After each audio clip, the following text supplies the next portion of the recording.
Welcome to Critical Coverage, where hearings get decoded, power gets unpacked, the spin gets cut out, and clarity begins.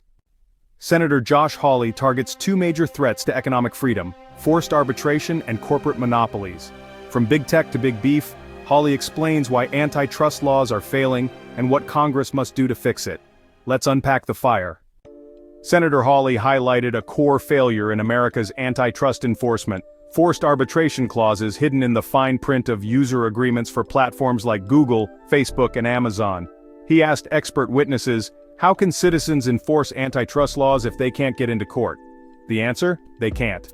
These user agreements, designed by big tech, systematically strip away the right to sue or join class action lawsuits.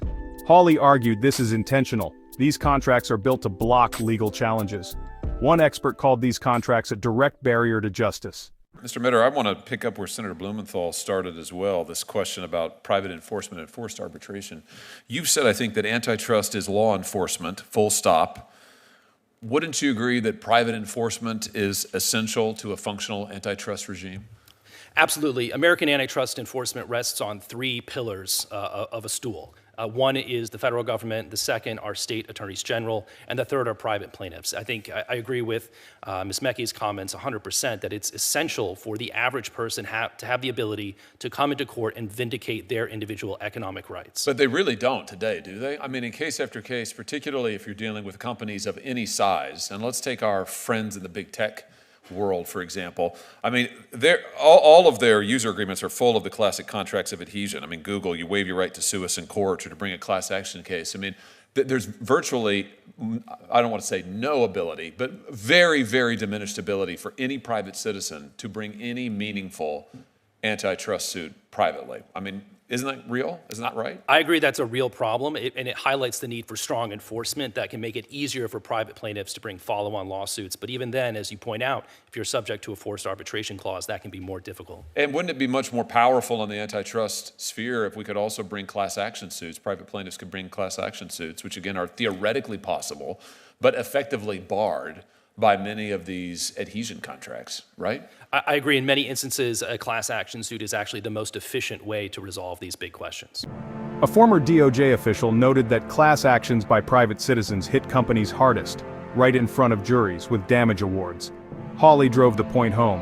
When Facebook was fined $5 billion by the FTC, its stock rose. But facing a jury? That's a different story. I mean, so to me, this speaks for the need, given what these companies are doing, given what some of the courts have done doctrinally, it speaks to the need for Congress to legislate on this topic and to give, frankly, antitrust enforcers more tools and allow private litigants to get into court, allow private litigants to bring class action suits to enforce our nation's antitrust laws. I mean, don't you think that if Congress were to put a stop to these forced arbitration clauses in the antitrust context, we'd see a lot more private enforcement? I mean, would that be your prediction, Mr. Maynard? That is what I would expect to see. Do you want to weigh in on this, Ms. Meeke, at all? I think this is extraordinarily important. Having access to lawyers to help vindicate your liberty in the form of damages is very, very important. But I would say that in the ecosystem that my friend Commissioner Metter just sort of outlined, class action cases are very good at getting people monetary damages. But it is really the federal government that takes the mantle for getting injunctive relief and equitable relief. And so when I was at DOJ, I had the privilege and great fortune of helping to sue Google twice and winning twice. And so when the Justice Department is in court fashioning remedies, they're talking about opening up markets, not just getting people money, which is important too, but making sure that our markets are delivering for the American people and are open for investment and innovation. Yeah, so it's a both and, right? I think it's what you're saying. Yeah, but those damage awards, let me put it to you this way.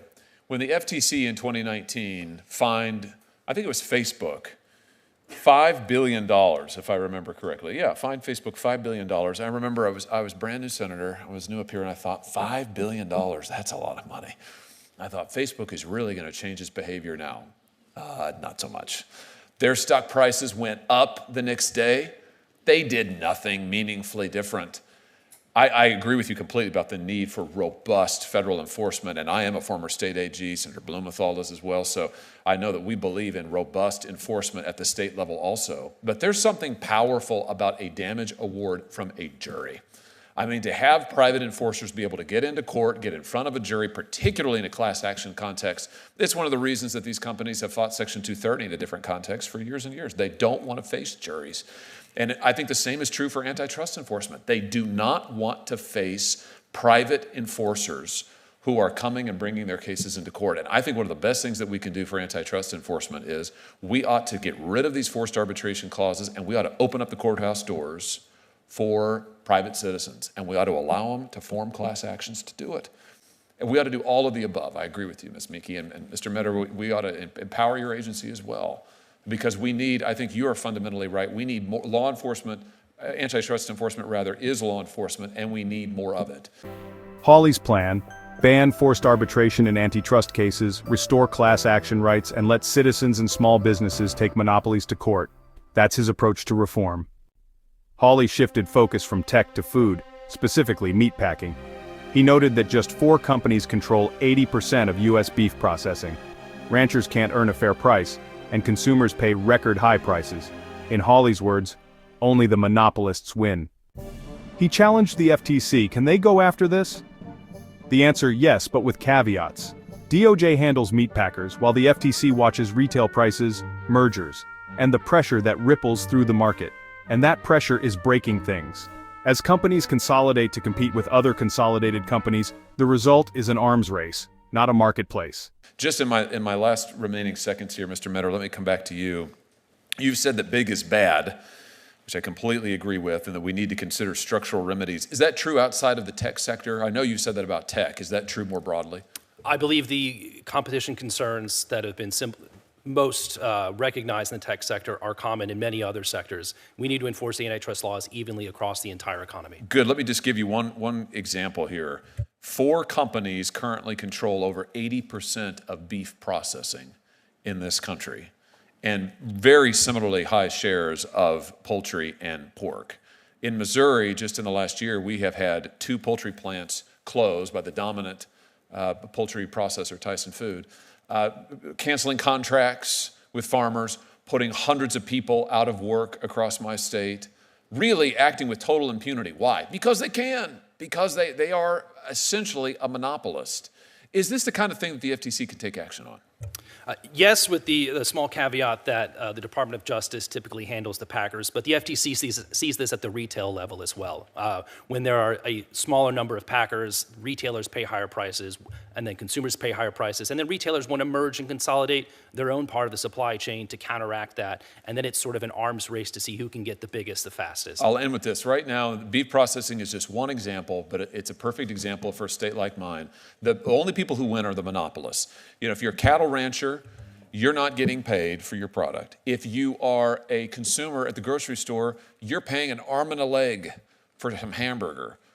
And yet, so the consumers are paying more, the farmers are getting paid less. Who is really making out like a bandit here? It's the monopolists. It's the 4 people, the 4 companies that control 80% of beef processing. That is not competition. We need more competition in this country, economy-wide. Thank you, Mr. Chairman.